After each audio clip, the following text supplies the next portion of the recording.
Are we going along with the governor's plan? Well, I'm fine, thanks.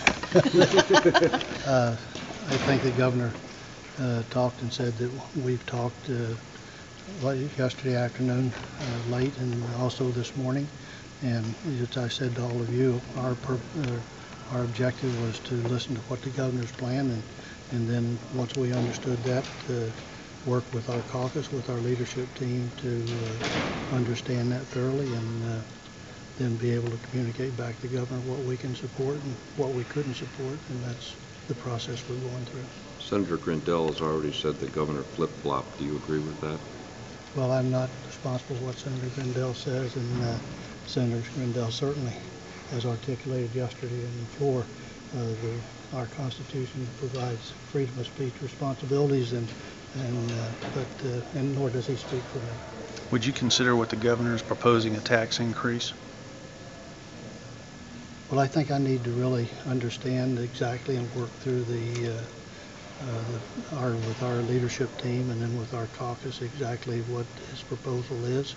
I'm glad that the governor now has made a proposal, and as I understand it, so I think there'll be a lot of discussion about that aspect of it. One of the things the governor said was that there wasn't a lot of alternatives here. He saw this as the most viable option to deal with the budget hole. Do you think there are other alternatives besides raising taxes that are viable? Well, I respect the governor's comments, but by the same token, I don't want to limit the possibilities in a situation like this of what our leadership team or our caucus might have as ideas that as we discuss those, we will be more than willing to share them with the governor and with the speaker. And I'm very interested too. And the speaker was at the meeting this morning, and along with me, with his chief of staff and my chief of staff, and with John Hazley. And so I think that the governor did a lot of talking, and so I think it gives us a chance. So I will study the issue with our members, and I'll be interested also to get feedback from the speaker of what his perception is of what the governor's proposed choice would be. The governor had said that he'd rather this be done sooner than later, and that there's a sense of urgency here, I think. Do you feel that there's a sense of urgency? Well, I know that there's a sense of urgency because when we talk about primary and secondary education and the funding and so forth. But having said that, the sense of caution is also there, and that we need to make sure that we look at all the options. I respect that the administration has had this issue before them and had a chance to go through all the different options that they've thought through. And I want our caucus to be able to have, our leadership team and our caucus to have the same opportunity. And the governor's assured us that he would provide data that they have had to review so that our members will be able to look at that same data. How long will that take, do you think, Senator? I don't think I'm meeting with the leadership team when this is finished, but again, there's a sense of urgency, but we're not going to rush. We're going to make sure that we give total commitment of our time to walk through those options and give not just members of leadership, but also every member of our caucus an opportunity to provide input and come up with what they feel would be an appropriate course of action. And then as we get to that point, we'll work it through and we'll be able to communicate back to the governor.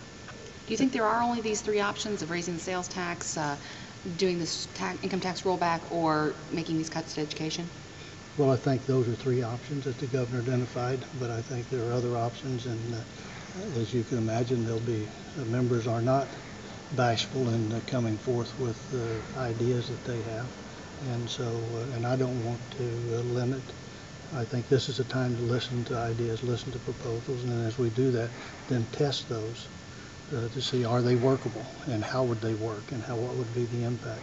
We're very sensitive to the sense of urgency of time in relationship to the budget and the impact on primary and secondary education. But at the same token, we also know the responsibility that we have to make decisions that help move Ohio forward, get Ohioans back to work. So we're going to keep that in mind as we work through it. You've told us. I'm sorry. How would you describe your meeting yesterday? Was there optimism?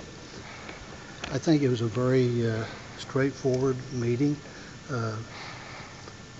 there was some certainly appreciation of the seriousness and the need to fill this gap in the budget, and the governor was communicate his feelings, and we certainly tried to communicate with him too. That meeting consisted of Matt Schuler, my chief of staff, and the governor, and John Hazley, his chief of staff. So it was a good exchange.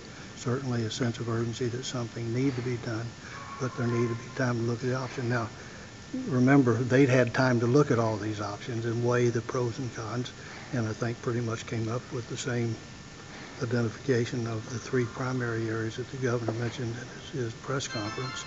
But we need to go through that process too. We need to have that option for our members as we go through it. Speaking of process, do you see this bill originating in the House or in the Senate, and is it going to be, in your view, a budget corrections bill?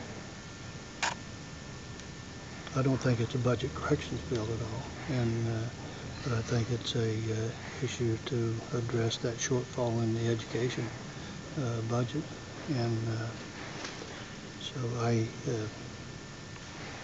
I would suspect it starts in the House. That's not been discussed, but I'm sure at some point in time we will have that discussion. Did your caucus discuss potential of freezing the income tax rate back during the budget negotiations? Just make sure, clarify that. That's where we know with the conference committee, that's where it started, and that's where the budget started from the governor to the House to us, and that's why I'm saying that. Okay, thank you. I'm sorry. Back during budget negotiations, did your caucus talk about the possibility of freezing the income tax rate? Where did your members stand back then? Well, we didn't discuss that then. We were concentrating on trying to pass the budget, and as you know, when we got the budget from the House, we had a lot of cuts that we knew that we had to make. And then, of course, when the governor told the Speaker and I that he decided to use VLTs as a source of funding primary and secondary education, I strongly suggested to the governor that if that's what he decided, ask the legislature, and I would support that, to put it on the ballot, let people vote, where we precluded from being faced with lawsuits that's come about. And so, I wish we didn't have these situations, but we do, and we've got to work through it. You've told us during the budget process in recent months that you're not supportive of haven't been supportive of a tax increase given the current economic climate. Is that still your thought process? Well, I think it would be the worst thing for tax increases to the way our economy is right now. Having said that, I think that all issues have to be on the table, and I'm not going to restrict our members, leadership, and members of our caucus as to what options that they feel would be the ones to be considered. So I'm